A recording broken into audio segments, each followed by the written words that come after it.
kita. Nabi Muhammad lahir di kota Mekah. Nabi Muhammad wafatnya di Madinah. Ayah Nabi Syahid Abdullah namanya, ibunya Sayyidah Aminah namanya, umur 2 bulan di rahim ibunya. Ayahnya telah wafat meninggalkannya. Setelah disusui ibu Aminah, lalu disusui Halimah Sa'diyah. Ketika Nabi 6 tahun umurnya, ibunya juga wafat meninggalkannya.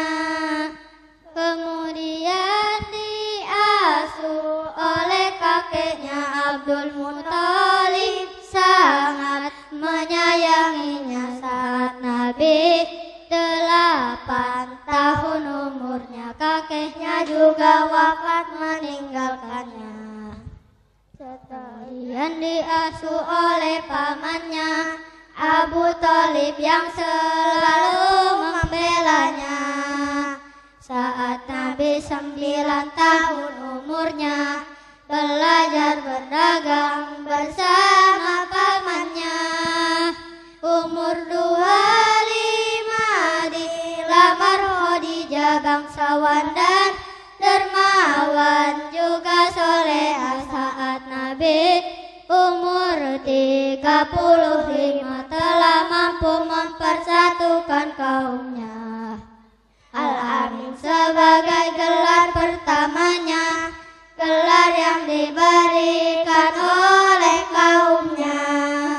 Ketika 40 tahun umurnya, Nabi mendapatkan wahyu yang pertama. Ketika 50 tahun umurnya, istrinya Khadijah pun meninggalkannya. Kemudian Abu Thalib sang pamannya juga menyusul wafat meninggalkannya. Setelah 51 umurnya, Nabi Isra Mi'raj temui Tuhannya. Dari Masjidil Haram di tanah Mekah menuju Masjid Aqsa yang penuh berkah.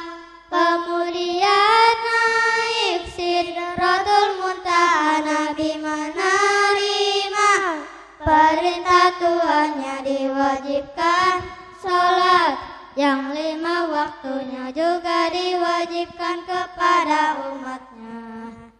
Kemudian naik Sidratul Muntaha, Nabi menerima perintah Tuhannya, diwajibkan sholat yang 5 waktunya, juga diwajibkan kepada umatnya. Wassalamualaikum warahmatullahi wabarakatuh.